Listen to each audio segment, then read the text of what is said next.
ابن عساکر کا یہ واقعہ ہے.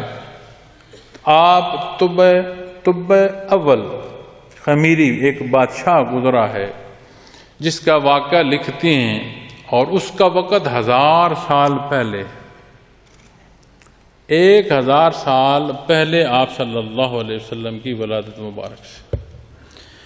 یمن کا بادشاہ ہے، اور جب نکلا تو 12000 کے قریب لگ بھگ تو صرف اس کے ساتھ علماء اور حکمات،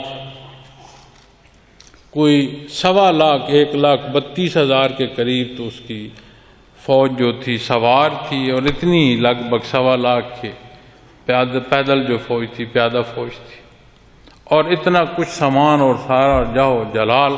تو وہ جہاں سے گزرتا تھا مخلوق صرف دیکھنے کو جمع ہوتی تھی.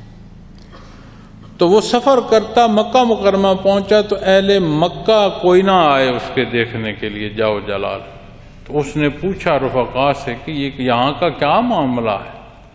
انہوں نے کہا یہاں ایک جگہ تعمیر ہے جسے اللہ کا گھر کہتے ہیں، تو اس کے لیے جتنی مخلوق تیرے ساتھ ہے اس سے زیادہ لوگ سال بھر چلتے ہیں جو اس کی تعظیم کے لیے آتے ہیں اور یہاں کے رہنے والوں کی تعظیم کرتے ہیں. تو اس نے سوچا اس سے کا مطلب ہے کہ مجھ سے تو کوئی بڑی بات ہے یہاں. اس نے کہا کہ میں اس گھر کو کھدوا دوں گا، اس کی بنیادیں کھود دوں گا، اور اس مخلوق کو رہنے والوں کو میں قتل کر دوں.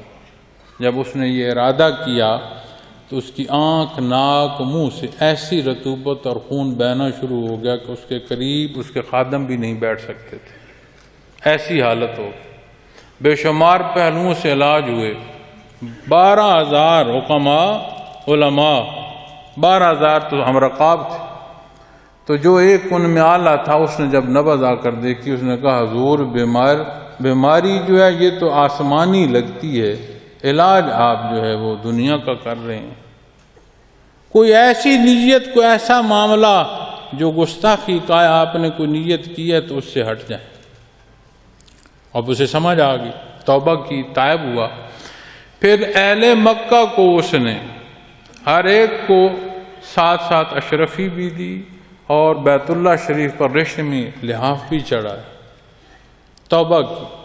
تو مزید وہ لکھتے ہیں کہ مدینہ منورہ کی طرف پھر سفر کیا. جب وہاں پہنچا تو اس کے ساتھ جو لوگ مذہبی تھے، جو کچھ نشانیاں انہوں نے دیکھی تھیں، انہوں نے اس جگہ کو کہا کہ یہ وہ جگہ ہے جہاں اللہ کا آخری نبی جو مبعوث ہوں گے وہ یہاں مدینہ منورہ تشریف لائیں گے، یہ ان کی قیامگاہ ہوگی.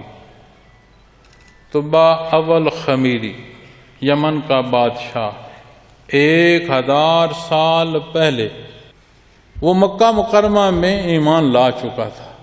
اس نے کہا اس جگہ کی تعظیم، اس کے علماء نے کہا ہم یہاں رہنا چاہتے ہیں. 400 گھر تعمیر فرمائے. 400 گھر تعمیر کی علماء کے لیے جو وہاں رہ گئے. اور جو بڑا عالم تھا اسے اپنا خط لکھ کر دیا، یہ میں کاغذ پر اس کے الفاظ جو تحقیق کر کے لائے گئے ہیں وہ لکھ کر لایا ہوں، صرف آپ کے حضور گوش گزار کرنے کے.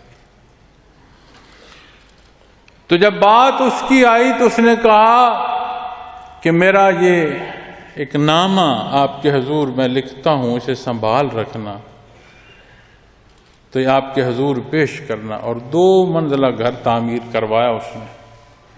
400 گھر علماء کے لیے آپ کی نیت سے صلی اللہ علیہ وسلم اس نے 2 منزلہ گھر تعمیر کی. اور جو خط دیا جب نبی کریم صلی اللہ علیہ وسلم مدینہ منورہ پر کی طرف پہنچے، تشریف لائے، آپ جلوہ فروز ہو رہے تھے، بچیاں راستہ دیکھ رہی تھیں، اور اہل مدینہ گلیوں گھروں کی صفائیوں پر لگے تھے. ہر ایک کی خواہش تھی، چاہتا تھا کہ میرے حضور میرے غریب خانے پر تشریف لائیں. تو آپ نے فرمایا ہٹ جاؤ، راستہ دے دو، یہ جو میری سواری ہے جہاں میں نے قیام کرنا ہے وہاں از خود پہنچے گی. تو سواری حضرت ابو ایوب انصاری رضی اللہ تعالیٰ عنہ کے مکان پر جا کر بیٹھ گئی. وہی 2 منزلہ عمارت جو 1000 سال تعمیر کے مراحل سے گزرتے ہوئے نسلاً بعد نسل اسی نسبت سے اسی خون میں چلتے آئی. اور ابو لیلہ آپ کا غلام تھا رضی اللہ تعالیٰ عنہ، تو آپ نے اسے وہ مکتوب سنبھالنے کو دے رکھا تھا۔ جب آپ وہاں رکے تو وہ مکتوب آپ کو پیش کیا گیا۔ حضرت ابو ایوب اس نسل سے تھے، اس عالم کی اولاد میں سے تھے، اور وہ خط 1000 سال سنبھال کر رکھا۔ معزز سامعین کرام کیا لکھتا ہے کم ترین مخلوق طب اول خمیری کی طرف سے نبی آخر الزمان کی طرف آپ صلی اللہ علیہ وسلم پر ایمان لاتا ہوں، آپ صلی اللہ علیہ وسلم کی کتاب پر ایمان لاتا ہوں، آپ صلی اللہ علیہ وسلم کے دین پر ہوں۔ زیارت کا موقع مل گیا تو بہت اچھا، اگر نہ مل سکا تو میری شفاعت فرمائیے گا، روز قیامت مجھے فراموش نہ کیجیے گا۔ آپ صلی اللہ علیہ وسلم کی بیعت کرتا ہوں، آپ صلی اللہ علیہ وسلم کی پہلی امت میں سے ہوں، اور گواہی دیتا ہوں کہ اللہ ایک ہے اور آپ صلی اللہ علیہ وسلم سچے رسول ہیں۔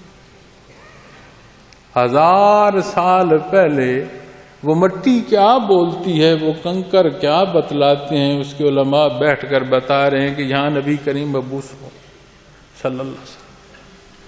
مجھے مخاطب آپ فرما رہے ہیں، آپ کو مخاطب فرما رہے ہیں، رب کائنات نے آپ کی امتی ہونے کا شرف عطا فرمایا۔ پھر ہم باتوں میں تلاش کریں گے آپ نے جو فرمایا وہ تو فرمایا ہے، لیکن درست وہ ہے جو میں کر رہا ہوں، تو پھر یہ معاملات اختیار رکھے کوئی جو رکھتا ہے۔ ہر شے کسی کارآمد ہے، یہ کیسے ممکن ہے کہ یہ اشرف الخلق بیکار ہے، تجربہ ہے؟ ہر چیز جمع ہے، اس کے حضور پیش ہوگی۔ معزز سامعین کرام، ہر کوئی اپنا بستہ اٹھایا ہوگا، ہر کوئی اپنا بھار اٹھایا ہوگا۔ یہاں بھلے مجھے کوئی کتنا نیکوکار کہہ لے، کتنا بزرگ کہہ لے، اس کے حضور تو کوئی شے پوشیدہ نہیں۔ روز محشر اپنی بٹلی اٹھائی، ہر کوئی اس کے حضور پیش ہوگا۔ اور کتنی ہی بار متعدد جگہ قرآن کریم فرماتا ہے جن باتوں میں یہ اختلاف کرتے ہیں ان میں فیصلہ کر دیا جائے، اور وہ 1000 سال پہلے آپ کی نسبت عرض کرتا ہے کہ میری شفاعت فرمائیے۔